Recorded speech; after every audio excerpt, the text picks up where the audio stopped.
आज हम डिस्कस करेंगे राजस्थान के जूनियर इंस्ट्रक्टर इलेक्ट्रीशियन ट्रेड का प्रीवियस ईयर क्वेश्चन पेपर। जब यह 2019 में पेपर हुआ तो उस समय 150 क्वेश्चंस पूछे गए थे, जिसमें 50 क्वेश्चंस राजस्थान जीके के तथा 100 questions technical means electrical trade से क्वेश्चंस पूछे गए थे। लेकिन अभी RSM SSB ने पैटर्न कुछ चेंज कर दिया है। अब आपके एग्ज़ाम में 120 क्वेश्चंस पूछे जाएंगे जो भी आपकी आगामी परीक्षा होगी, जिसमें 40 क्वेश्चंस राजस्थान जीके के तथा 80 क्वेश्चंस इलेक्ट्रीशियन ट्रेड के क्वेश्चंस पूछे जाएंगे। दोस्तों, previous year question paper solve करने से हमें यह पता चलता है कि एग्ज़ाम में किस तरह से क्वेश्चन पूछे जाते हैं और उनके अकॉर्डिंग हम अपनी परीक्षा की तैयारी कर सकते हैं। इस क्वेश्चन पेपर को मैं 2 वीडियो के माध्यम से सोल्व कराऊंगा, जिसमें प्रत्येक वीडियो में 75 क्वेश्चंस रखूँगा। तो चलिए आज की वीडियो को शुरू करते हैं। फर्स्ट क्वेश्चन इज मत्स्य संघ का कौन सा राज्य जनता के बहुमत के आधार पर उत्तर प्रदेश के साथ विलीनीकरण के लिए तैयार था? Which state of Matsya union was willing to be integrated in UP on the basis of referendum the majority vote by the public? तो ये राज्य था धौलपुर। तो मत्स्य संघ का जो धौलपुर राज्य है, जनता ने बहुमत के आधार पर उत्तर प्रदेश के साथ विलीनीकरण के लिए तैयार था। तो करेक्ट आंसर जो option C, Dholpur. Next question is Akbar की चित्तौड़ विजय के उपरांत मेवाड़ के मुगल शासकों के सिक्के जारी हुए थे, जिन्हें क्या कहा जाता है? After the conquest of Chittor by Akbar the coin issue by the Mughal ruler were known as. तो उनको कहा जाता है सिक्का एलची। तो अकबर की चित्तौड़ विजय के उपरांत मेवाड़ में मुगल शासकों ने कुछ सिक्के जारी किए थे, जिन्हें हम बोलते हैं सिक्का एलची के नाम से जाना जाता है। तो करेक्ट आंसर जो option B. Next question is Jeevan Kutir के गीत निम्न में से किसके द्वारा लिखा गया है? Who among the following road the जीवन कुटीर के गीत? तो जीवन कुटीर के गीत ये लिखा गया है हीरालाल शास्त्री के द्वारा। तो करेक्ट आंसर जो option B. Next question is Rajasthan की पहली महिला सांसद कौन थी? Who was the first women parliament of Rajasthan? तो राजस्थान की जो पहली महिला सांसद थी वो थी शारदा भार्गव। करेक्ट आंसर जो option C. Next question is Karna Bhil किस वाद्य का प्रसिद्ध वादक था? तो Karna Bhil was the famous player of which instrument? तो कर्णा भील जो फेमस था वो था नड़ वाद्य यंत्र के लिए बहुत ही प्रसिद्ध था। तो करेक्ट आंसर जो option A. Next question is Bhilwara जिले की किस नदी पर बागोर स्थित है? द साइट ऑफ बागोर ले on which river in which district of the district of Bhilwara? तो भीलवाड़ा जिले की जो काठोरी नदी है उस पर बागोर स्थित है। तो करेक्ट आंसर जो option B. Next question is निम्नलिखित में से एकलिंग शिलालेख 1460 ईस्वी का लेखक कौन है? Who among the flowing was the composer of Ekling inscription 1460 AD? तो इसके जो लेखक है वो है महेश्वर। तो correct answer is option A. तो जो महेश्वर है वो एकलिंग शिलालेख का लेखक है। नेक्स्ट क्वेश्चन इज निम्नलिखित प्रतिहार शासकों में से किसने मंडोर को बदलकर मेड़ता की राजधानी बनाया? Which one of the following Pratihara rulers change the capital from Mandore to Merta? तो इसका जो करेक्ट आंसर है वो है नागभट्ट प्रथम। तो नागभट्ट प्रथम के द्वारा जो मंडोर को बदलकर मेड़ता को अपनी राजधानी बनाया गया था। तो करेक्ट आंसर जो ऑप्शन बी। नेक्स्ट क्वेश्चन है जयपुर के किस शासक ने लगातार 3 मुगल सम्राटों जहांगीर, शाहजहां और औरंगजेब की सेवा की? Which ruler of Jaipur constantly serve the 3 Mughal empires Jahangir, Shah Jahan और औरंगजेब? तो जयपुर का जो शासक था वो था मिर्ज़ा राजा जयसिंह। तो मिर्ज़ा राजा जयसिंह ने लगातार जो 3 मुग़ल के जो सम्राट थे जहांगीर, शाहजहाँ और औरंगजेब, उनकी सेवा की थी। तो correct answer is option C. Next question is Ratwai लोक गीत किस क्षेत्र में गाए जाते हैं? In which region are the Ratwai folk song sung? जो रतवाई लोक गीत है वो गाए जाते हैं मेवात क्षेत्र के अंदर। तो correct answer is option C.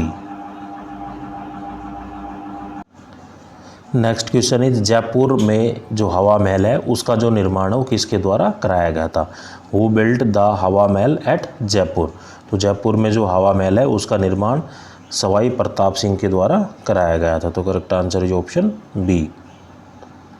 Next question is निम्नलिखित में से कौन जयपुर और जोधपुर की स्थापना तिथि बताता है? Which of the following mention the date of the foundation of Jodhpur and Jaipur?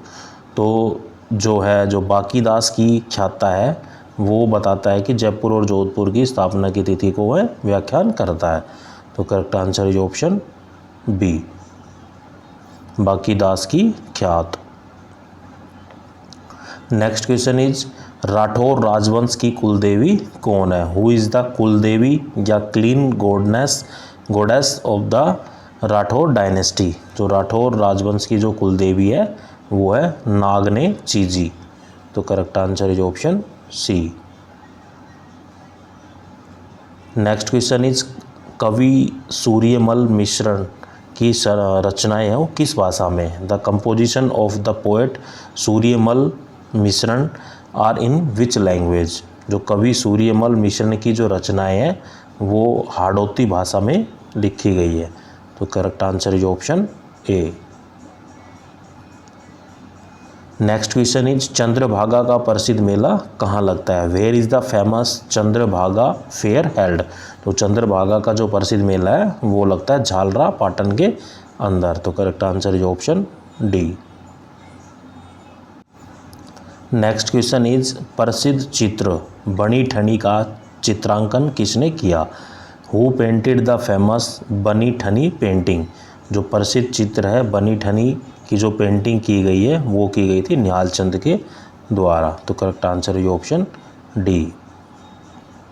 Next question is which of the following pair is wrongly match? निम्न में से जो कौन सा युग्म है वो गलत सुमेलित है? तो जो मल्लीनाथ गागरोन है वो जो पेयर है वो रोंगली मैच है। तो correct answer is option C. Next question is Katargarh किस दुर्ग का भाग है? Katargarh is a part of which fort? जो कटारगढ़ है वो कुंभलगढ़ का दुर्ग का एक भाग है। तो correct answer is option D. Next question is Amer महल के दीवान ए आम का निर्माण किसके द्वारा कराया गया था? हु बिल्ट द दीवान ए आम इन द अंबर प्लेस या आमेर प्लेस? आमेर जो महल है में जो दीवान ए आम है जो उसका निर्माण है वो मिर्ज़ा राजा जयसिंह के द्वारा कराया गया था। तो correct answer is option C. Next question is Kangra कांड का संबंध है वो किस किसान आंदोलन से है? जो कांगड़ा कांड is related to which peasant moment? तो ये है pleasant moment of Bikaner state या बीकानेर राज्य का जो किसान आंदोलन है उससे ये रिलेटेड है कांगड़ कांड। तो correct answer is option D. Next question is Rajasthan में 1857 में पहला विद्रोह कहाँ हुआ था? Where did the first revolt break out in 1857 in Rajasthan? तो राजस्थान में 1857 में जो पहला विद्रोह हुआ था वो हुआ था नसीराबाद के अंदर। तो correct answer is option A. Next question is Siddhraj Dhadda कौन थे? Who was the Siddhraj Dhadda? तो ये थे जो गांधीवादी एवं सर्वोदयी नेता। तो correct answer is option B.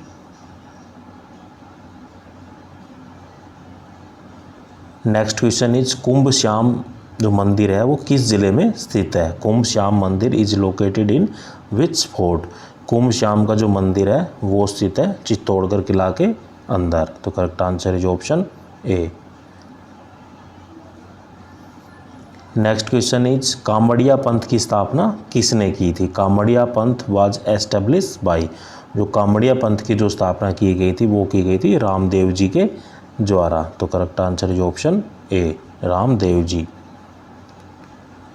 Next question is Govind Giri ने किस सभा की स्थापना की थी? Which sabha was founded by Govind Giri? तो गोविंद गिरी ने जो संप सभा है उसकी स्थापना की गई थी। तो correct answer is option D, sump सभा। नेक्स्ट क्वेश्चन इज राठी प्रजाति कौन सी दो गायों की संकर प्रजाति है? तो Rathi breed is a cross breed of which two cow breeds? तो जो राठी प्रजाति है वो एक गाय की प्रजाति है, दो गाय की जो प्रजाति है वो है सिंधी और साहीवाल। जो सिंधी और साहीवाल जो गाय की जो प्रजाति है वो राठी प्रजाति के अंदर आती है। तो correct answer is option B.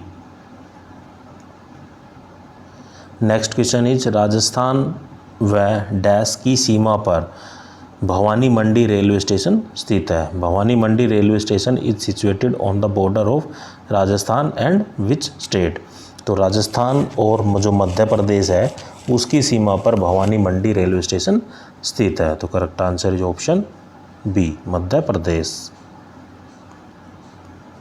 Next question is Rajasthan के अंतः प्रभावी अपवाह तंत्र में कौन सी नदी सम्मिलित नहीं है? Which river is not included in inland drainage system of Rajasthan? तो राजस्थान के जो अंदर प्रभावित करती है अंतः प्रभावी अपवाह तंत्र की जो नदी है, जो पश्चिमी बनास नदी है, वो इसके अंदर सम्मिलित नहीं है, द वेस्टर्न बनास रिवर। तो correct answer is option A. Next question is Rajasthan राज्य की उत्तर से जो दक्षिणी में लंबाई है वो किलोमीटर में कितनी है? North to the south length of Rajasthan state in kilometres is? तो ये है 826 किलोमीटर। तो राजस्थान की उत्तर से जो दक्षिण में जो लंबाई है वो है 826 किलोमीटर। तो correct answer is option A. Next question is out of the following which district receives highest rainfall? निम्नलिखित में से किस ज़िले में अधिकतम वर्षा होती है? तो 4 ज़िले दिए गए, उनमें जो अधिकतम वर्षा होती है वो अजमेर के अंदर होती है। तो correct answer is option B. Next question is Rajasthan का क्षेत्रफल कितना है? The area of Rajasthan is? तो जो राजस्थान का जो क्षेत्रफल है वो 3,42,239 स्क्वायर किलोमीटर या वर्ग किलोमीटर। तो correct answer is option C. Next question is Udaipur राज्य का पुरातन नाम क्या है? The ancient name of Udaipur state was? तो जो उदयपुर स्टेट का जो पुराना नाम है या प्राचीन या एंशियंट जो नेम है वो था सीवी। तो correct answer is option C. Next question is Barmer के तिलवाड़ा में लूनी नदी से कौन सी नदी मिलती है? In Tilwara of Barmer which river meet with Luni river? जो बाड़मेर में जो तिलवाना या तिलवाड़ा में जो लूनी नदी से जो सकूड़ी नदी है वो नदी मिलती है। तो correct answer is option C, Sukri. Next question is Khari नदी का उद्गम राजसमंद जिले के उत्तर में स्थित किस गांव की पहाड़ियों से होता है? जो Khari river originate from the hill of which village north of Rajsam या राजसमंद डिस्ट्रिक्ट? तो इसका जो उद्गम स्थल होता है वो होता है बिजराल से। तो correct answer is option D. Next question is Koppen वर्गीकरण के अनुसार जैसलमेर और बीकानेर के पश्चिमी भागों में निम्नलिखित में से किस प्रकार की जलवायु पाई जाती है? As per the Koppen classification Jaisalmer and western part of Bikaner are having which type of the following category of the climates?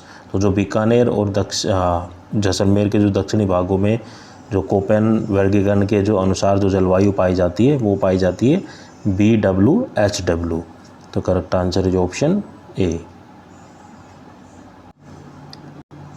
Next question is Rajasthan का निम्नलिखित में से कौन सा क्षेत्र भीड़ भूमि की समस्या से ग्रसित है। Which of the following region of Rajasthan is facing the problem of ravine land.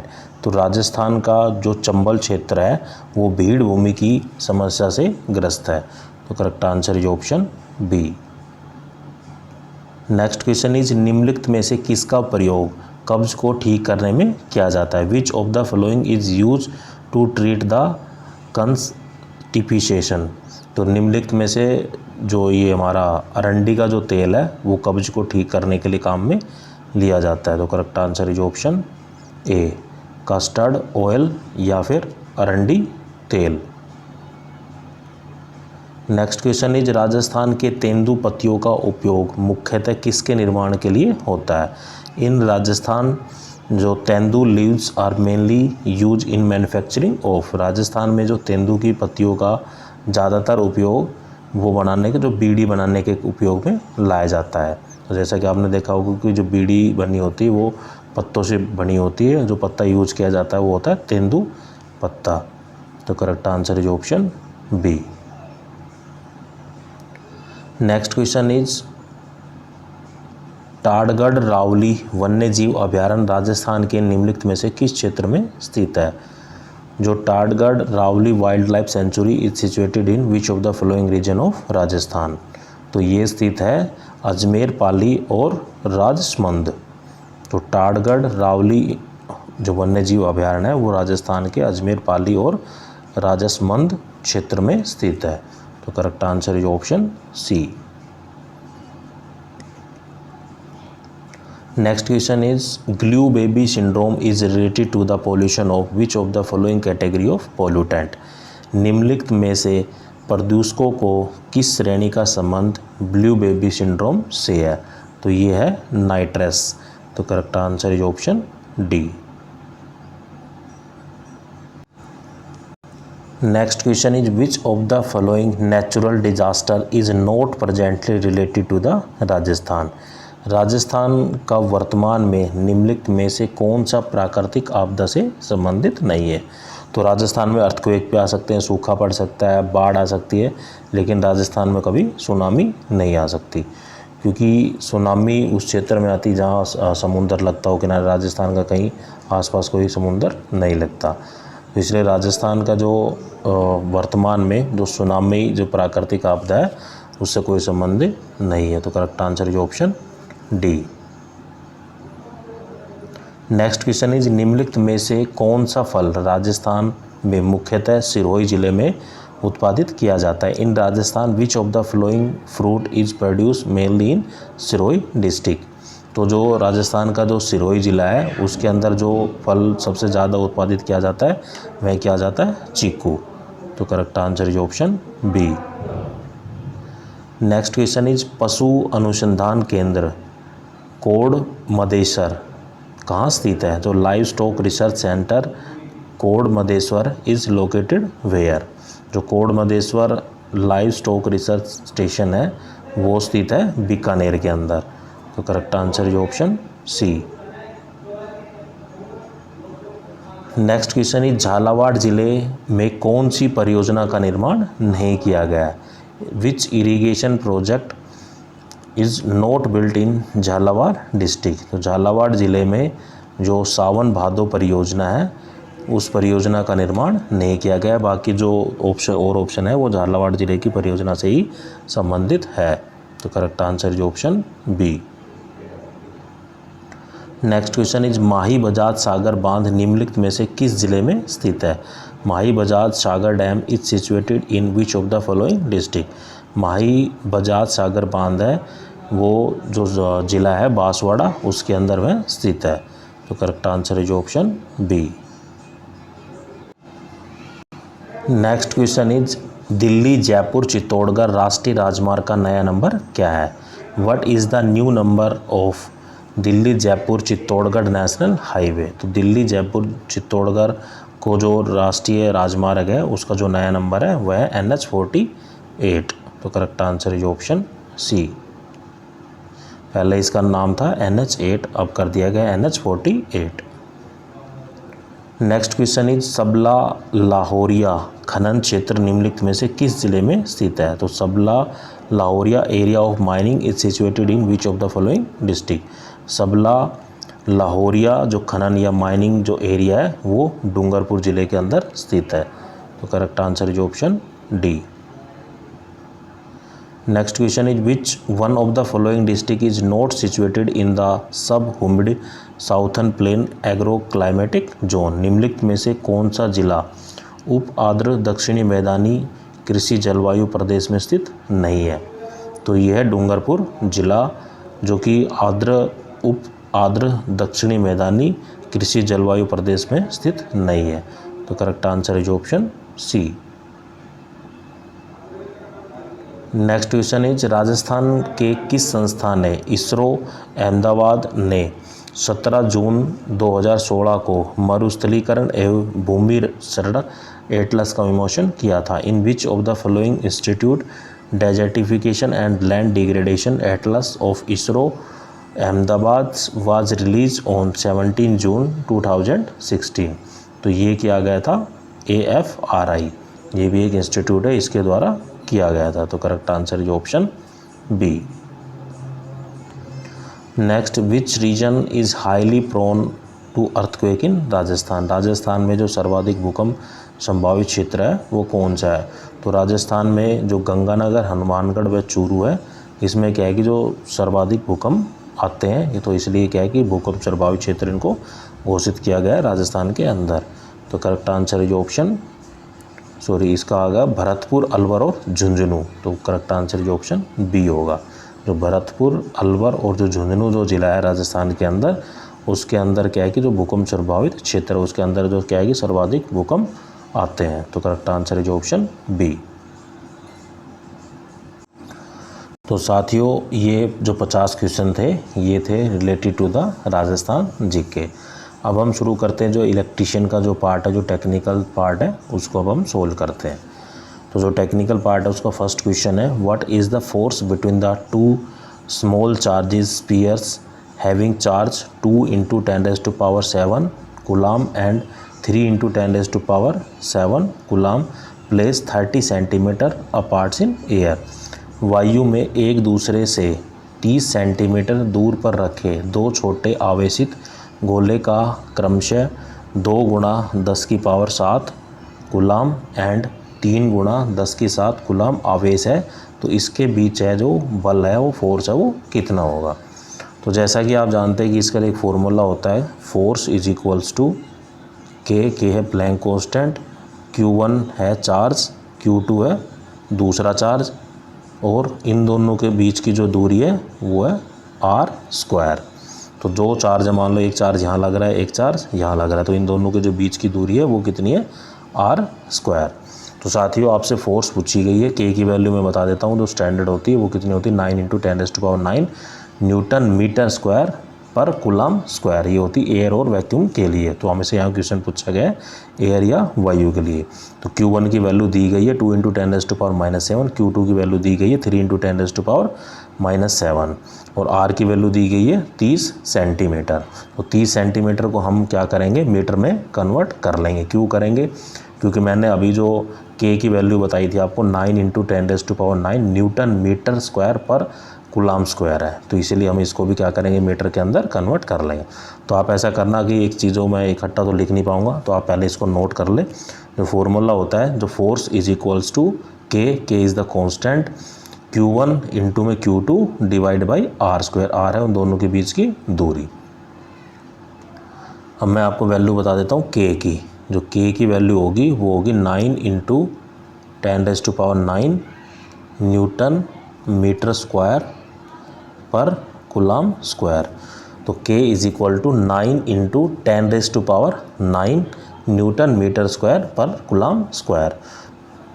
तो उस फॉर्मूले में आप वैल्यू रख देना, K की वैल्यू रख देना। उसके बाद जो फॉर्मूला था क्या था? F is equals to K Q1 Q2 R का स्क्वायर। तो K1 की वैल्यू आप ये रख देना 9 × 10⁻9, Q1 की वैल्यू आप यहाँ से रख देंगे 2 × 10⁻7, Q1 और Q2 की वैल्यू रख देंगे 3 × 10⁻7। तो K की वैल्यू ये होगी Q1 की वैल्यू ये है और Q2 की वैल्यू ये है। R की वैल्यू क्या रखोगे, क्योंकि हमें क्या बदलना है, सेंटीमीटर में 30 सेंटीमीटर दी हुई है, तो 30 सेंटीमीटर को हमें किस में बदलना है, मीटर में बदलना है।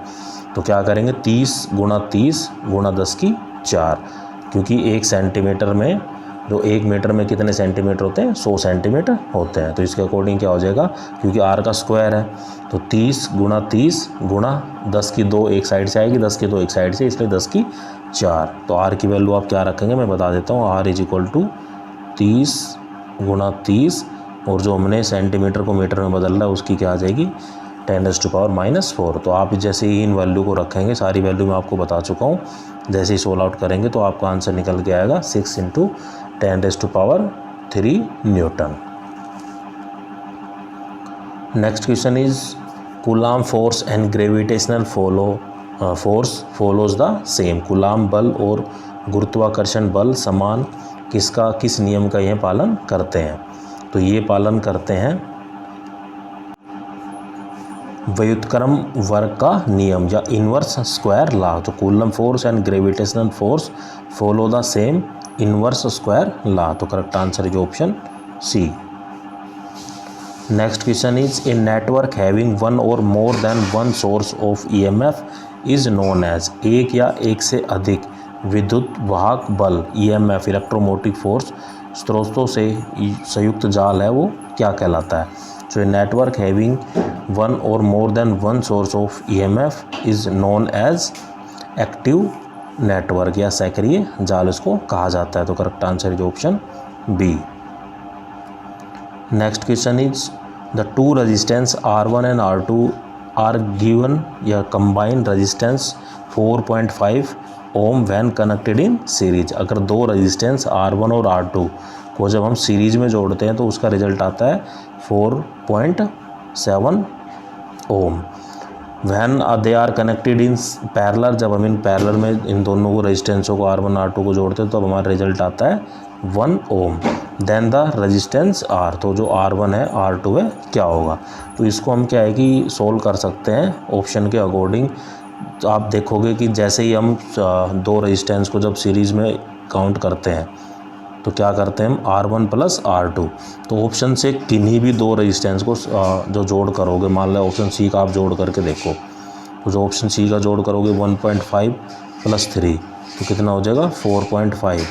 तो ये क्या है, सीरीज़ में कंबाइन किया हम, तो सीरीज़ में क्या आंसर आ रहा था हमारा 4.5, लेकिन किसी और ऑप्शन को जोड़ोगे तो ये आंसर नहीं आएगा। तो ऐसे ही 1.5 और 3 को जब हम पैरेलल कम्बिनेशन में भी सोल्व आउट करेंगे तो जो हमारा आंसर आएगा वो आएगा 1 ओम। तो इसलिए हमारा जो करेक्ट आंसर होगा वो option C. Next question is the resistance of a 100 watt और 200 वोल्ट लैंप इज। एक 100 वाट और 200 वोल्ट लैंप का जो प्रतिरोध है वो क्या होगा। तो जैसा कि आप जानते हैं जो पावर का जो फार्मूला होता है, पावर का फार्मूला क्या होता है, वोल्टेज इनटू में करंट, और आप ओम्स लॉ को भी जानते हैं V = IR होता है। तो यहाँ से हम क्या करेंगे, I की वैल्यू को निकाल लेंगे। तो I की वैल्यू क्या हो जाएगी V/R। तो यहाँ से जो हमारा फार्मूला जो बन जाएगा वो फार्मूला बन जाएगा पावर = V² / R। तो यहाँ हमसे क्या दी हुई है, पावर दी हुई है, हमसे R पूछा गया, तो यहाँ से फार्मूला क्या बन जाएगा R = V² / P। तो V² की वैल्यू कितनी दी गई है 200 × 200 और डिवाइड कर देंगे, पावर की वैल्यू कितनी दी गई है 100। मैं आपको रख के दिखा देता हूँ, क्या था V² / P। तो V की वैल्यू कितनी हुई है, 1 V की 200, तो 2 V की गुणा 200 × 200 डिवाइड बाई पावर, तो 2 0 से 2 0, यहाँ से कितना आ जाएगा 400 ओम, क्योंकि हमसे क्या पूछा गया, रेजिस्टेंस की वैल्यू पूछी गई है। तो correct answer is option C. Next question is R = ρL/A in the equation rho represent. तो रो रिप्रेजेंट करता है रजिस्टिविटी को। तो R जो इस फॉर्मूले में क्या है, जो R तो है वो रेजिस्टेंस है, जो रो दी गई है वो क्या है रजिस्टिविटी, L है length of the conductor, and A है एरिया ऑफ द कंडक्टर या क्रॉस सेक्शनल एरिया। तो हमसे क्या पूछा गया है कि जो रो है, जो P दिया गया है उसको हम बोलते हैं रो। तो रो क्या है, एक रजिस्टिविटी है या प्रतिरोधकता है। तो correct answer is option C. Next question is the storage battery of a car has an EMF of 12 volt if the internal resistance of the battery is 0.4 ohm then what is the maximum current that can be drawn from the battery. किसी car की संचालक battery का विद्युत भागबल 12 volt है। यदि battery का आंतरिक प्रतिरोध 0.4 ओम है तो बैटरी से ली जाने वाली अधिकतम धारा का जो मान है वो कितना होगा। तो जैसा कि आप फॉर्मूला ओम्स लॉ से जानते हैं, V = IR होता है। तो यहाँ हमसे करंट की वैल्यू पूछी गई है, तो करंट क्या हो जाएगा V/R। तो वोल्टेज हमें दी गई है 12 और जो रेजिस्टेंस दिया गया है वो दिया गया है 0.4। जब हम इसको सोल्व आउट करेंगे तो हमारा आंसर आएगा वो आएगा 30। जैसा कि आप सोल्व करके दिखाता हूँ आपको। तो क्या था 12.4, तो यहाँ से मैं दशमलव को हटाऊँगा तो 4 ऊपर चला जाएगा 10, 4 तिया 12, 10 × 3 30, तो 30 एम्पियर। तो correct answer is option D. Simple Ohm's law का रूल लगाया हमने। Next question is the three ohm resistors are connected to form a triangle then what is the resistance between any two corners of a triangle. 3 ohm मान के 3 प्रतिरोध एक त्रिभुज के रूप में जुड़े हुए हैं और त्रिभुज के किन्हीं 2 भागों के मध्य जो प्रतिरोध है वो क्या होगा। तो इसमें क्या कहेगा, जो 3 ट्रायंगुलर की फॉर्म में जुड़े हुए हैं आपस में, sorry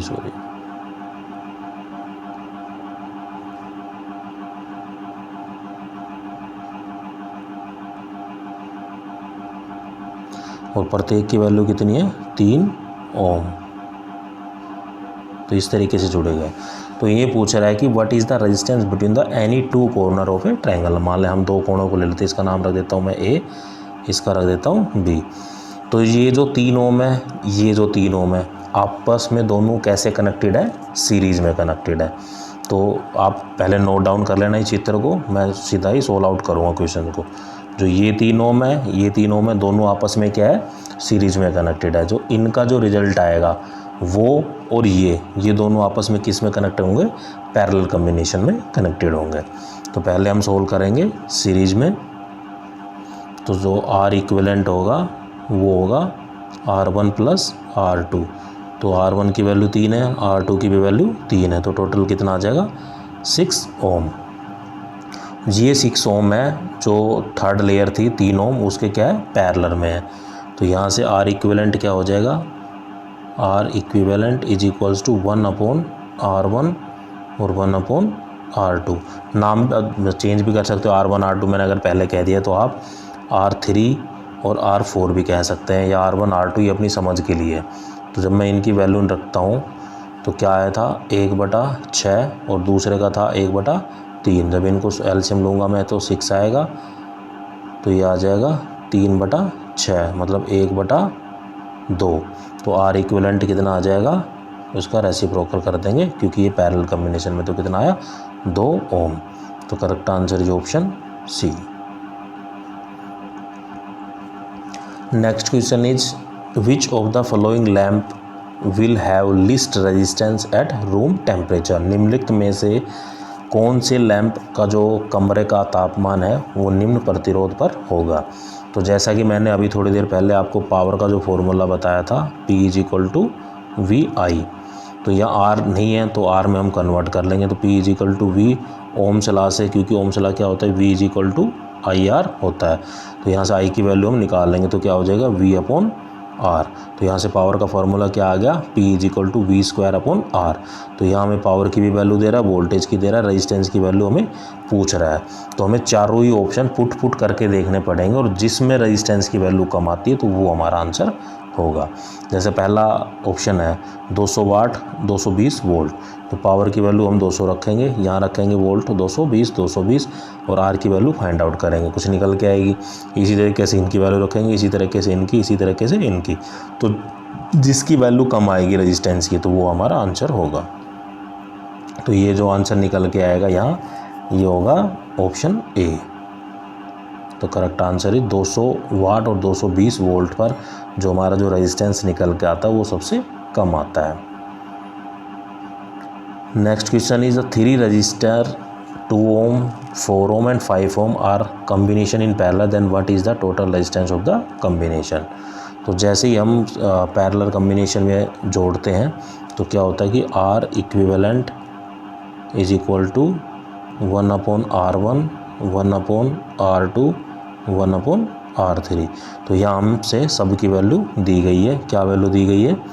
1/R equivalent is equal to 1/2, 1/4 और 1/5। तो जैसे ही आप इसको सोल्व आउट करेंगे तो जो आंसर निकल के आएगा वो आएगा 19/20। लेकिन ये भी उल्टा करना पड़ेगा, हमें आर इक्विवेलेंट निकालना है। तो आर इक्विवेलेंट निकालेंगे तो हमें क्या आ जाएगा, उसका उल्टा कर देंगे। तो उल्टा करेंगे तो क्या आएगा, 19/20 ओम। तो correct answer is option D. Next question is what is the unit of specific resistance of a sub substance. किसी पदार्थ के विशिष्ट प्रतिरोध की इकाई क्या होती है? तो जो इकाई होती है वो होती है ओम सेंटीमीटर। तो ohm centimetre is the unit of specific resistance of a substance. तो correct answer is option C. Next question is the resistance of a uniform metallic conductor is directly proportional to its. किसी धातु के एक समान चालक का प्रतिरोध के अनुक्रमानुपाती होता है। तो ये होता है लेंथ के। The resistance of the uniform metallic conductor is directly proportional to its length. तो जैसा कि आपने फॉर्मूला भी देखा होगा कि जो R is equal to ρl/a होता है। तो जो रेजिस्टेंस है वो डायरेक्टली प्रोपोर्शनल है L के और इन्वर्सली प्रोपोर्शनल है एरिया ऑफ क्रॉस सेक्शन के। तो यह जो हमारा करेक्ट आंसर होगा वो होगा लेंथ, लंबाई। Next question is 100 resistors of 100 ohm each. 100 resistance है और उनका जो मान है वो 100 ओम है। Each are connected in parallel, then their equivalent resistance will be. तो उनका जो इक्विवेलेंट रेजिस्टेंस है वो क्या होगा? तो जब n नंबर सब को हम जोड़ते हैं तो फॉर्मूला निकल के आता है R/n, n नंबर। तो यहाँ हमें रेजिस्टेंस कितने दिए गए? n की वैल्यू 100 दी गई है और r की वैल्यू भी 100 दी गई है। तो 100/100। तो correct answer is option 1 ohm. Next question is Kirchhoff's junction rule is based on the conservation of. जो किरचॉफ्स की संधि नियम है वो संरक्षण के नियम पर आधारित है। Kirchhoff's junction rule is based on the conservation of the voltage. तो correct answer is option A.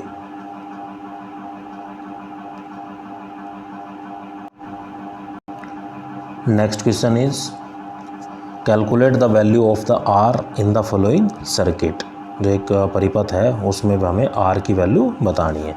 तो R की वैल्यू कैसे निकालेंगे? ओम सिंपल ओम्स ला लगा देंगे। तो V is equal to IR।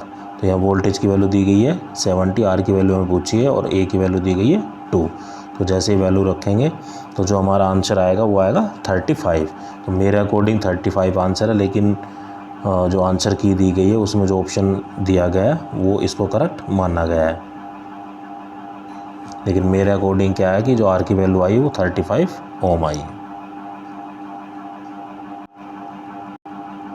Next question is the algebraic sum of voltage around any close path in a network is equals to. किसी परिपथ में किसी बंद पथ के चारों ओर वोल्टता का बीजीय योग है वो किसके बराबर होता है? तो algebraic sum of the voltage around any close path in a network is equals to 0।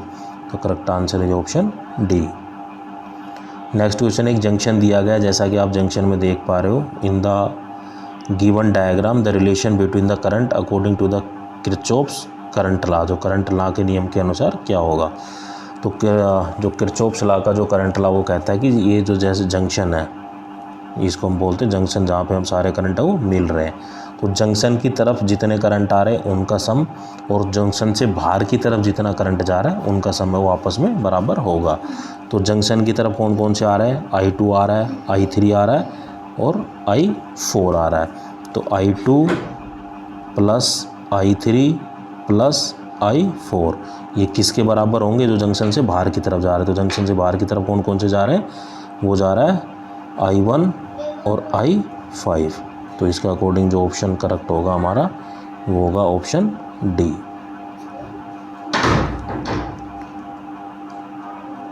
Next question is a magnetic field exist around, एक चुंबकीय क्षेत्र के चारों तरफ विद्यमान होता है। तो magnetic field exist around the moving charge, चलयमान आवेश के चारों तरफ होता है। तो correct answer is option D. Next question is the Gauss law for the magnetic state that the net magnetic flux through any close surface is, चुंबकत्व संबंधित गॉस के नियम के अनुसार किसी बंद पृष्ठ में गुजरने वाला कुल चुंबकीय फ्लक्स है वो कितना होता है। तो गॉस लॉ के अकॉर्डिंग जो magnetic states that the magnetic flux through any close surface will be 0। तो correct answer is option D. Next question is for DC generator if constant losses are equal to the variable losses the efficiency of the generator will be. DC generator के लिए यदि स्थिर हानियाँ चर हानियों की तुलना में हो तो जनरेटर की दक्षता होगी। For a DC generator if constant loss जो लॉस हो रहा है are equal to the variable losses the efficiency of the generator will be, वो होगी मैक्सिमम या अधिकतम होगी। तो correct answer is option C. Next question is field coil of DC generator is made of, DC generator की जो क्षेत्र कुंडलन है वो बनी होती है। तो field coil of DC generator is made of copper, वो तांबे की बनी होती है। तो correct answer is option A. Next question is for diamagnetic material x is, प्रति चुंबकीय पदार्थों के लिए x का जो मान है वो कितना होता है। For diamagnetic material the value of x will be negative, ये ऋणात्मक होती है। तो correct answer is option D. Next question is the unit of magnetic flux density is, चुंबकीय फ्लक्स घनत्व की इकाई क्या होती है। तो जो मैग्नेटिक फ्लक्स डेंसिटी की जो इकाई होती है वो होती है वेबर पर मीटर स्क्वायर। तो correct answer is option A. Next question is the effect of iron loss on DC generator is, जो डीसी जनरेटर में जो लोह हानि है के प्रभाव से क्या होता है। The effect of iron loss on DC generator is the loss of efficiency, अगर आयरन का लॉस हो रहा है डीसी जनरेटर के अंदर तो सीधा सीधा इफेक्ट उसकी एफिशिएंसी के ऊपर पड़ेगा। तो उसकी एफिशिएंसी क्या होगी, नुकसान हो गया, लॉस होगी। तो correct answer is option A. Next question will be keeping the pole flux constant if the speed of a shunt DC generator is doubled then its generated EMF will be। Dhruv flux को स्थिर रखने हेतु यदि एक DC shunt generator की चालक दुगनी कर दी जाए तो उत्पन्न विद्युत वाहक बल कितना होगा। तो वो इट विल बी डबल, ये दुगना हो जाएगा। तो keeping the pole flux constant if the speed of the shunt DC generator is double then its generated EMF will also be double, वो भी दुगना हो जाएगा। तो करेक्ट आंसर ये ऑप्शन ए। तो साथियों ये थे 75 क्वेश्चंस और नेक्स्ट वीडियो में नेक्स्ट 75 क्वेश्चंस कराऊंगा। जो बाकी जो 75 क्वेश्चंस बचे हैं वो टेक्निकल इलेक्ट्रिशियन ट्रेड के ही बचे हैं। आपको मेरा वीडियो कैसा लगा कमेंट करके ज़रूर बताइए। अगर आपने अभी तक मेरे चैनल को सब्सक्राइब नहीं किया तो प्लीज़ सब्सक्राइब करें। थैंक यू दोस्तों।